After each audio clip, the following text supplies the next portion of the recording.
Mai sauraro barkanmu da kasancewa da kai a cikin sabon labarin wasannin tashar Abu Rauda TV. In kuma kana so ka ci gaba da jin labaran wasannin da ɗumi su to ka danna mana ƙararrawa domin sauraron labaran da ɗumi su. Yayin da hukumar ƙwallon ƙafa ta duniya take shirin jaddada dokoki guda biyu a cikin harkar wasanni tun bayan da ake amfani da katunan gargaɗi da kuma kora daga cikin filin wasanni na ƙwallon ƙafa, wato katin ja da kuma mai launin ɗorawa. Katin ja na kora, launin ɗorawa kuma kar ka sake. Yanzu hukumar ƙwallon ƙafan ta duniya tana shirin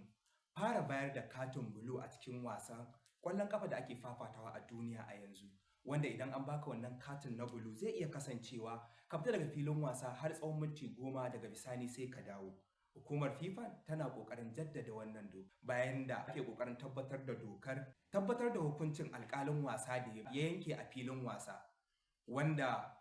VAR take tabbatar da cewa daidai ya busa ko kuma saɓanin haka. Yanzu hukumar tana ƙoƙarin tabbatar da cewa in har aka duba wannan na'urar ta VAR wacce take tabbatar da daidai aka duba ko ba daidai ba, to tabbas shi alƙalin wasan zai yi bayani akan hukuncin da ya yanke, inda muka fara ganin wannan hukuncin a wasan da ƙungiyar ƙwallon ƙafa ta Al Nassr ta fafata da ƙungiyar ƙwallon ƙafa ta Inter Miami, wanda bayan zira ƙwallon alƙaliyar wasan ta tsayar da wasan, kuma daga bisani bayan ta duba ta tabbatar da abin da ya faru ta faɗa da yaren turanci da cewa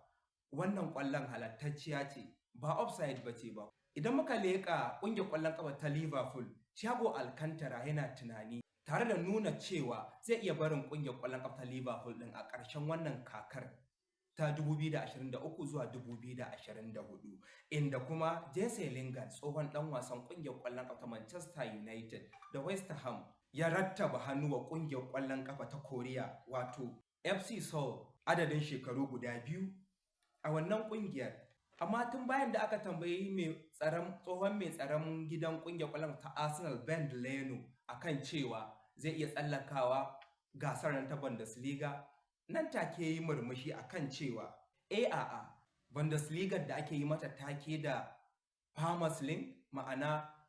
gasar manoma, yana nufin cewa gasar da yake a ciki a yanzu gasar Premier League ta ce gasa ta farko a duniya, wanda kuma duk ɗan wasan da yake fafatawa a gasar Premier League yana kallon cewa gasar Bundesliga taɓus ake ci. Kafin na karkare shirin, zan yi amfani da wannan daman na masoya shirin Abu Rauda TV, wato Ibrahim Shugaba. Ina taya shi murnar ɗaurin aurensa a madadina da duk mabiya wannan tashar, bisa jagorancin Mandiyata shugaba kenan. Haka zalika ina miƙa saƙon ta'aziyya ga Dinika gidan makaranta na rashin mahaifiyarsa da Ubangiji Allah ya ji kanta ya mata rahama idan tamu ta zo, kuma Allah ka sa mu cika da imani. Ƙarshen labarin wasannin kenan daga Abu Rauda TV, tare da ni Usman Kabir DZ.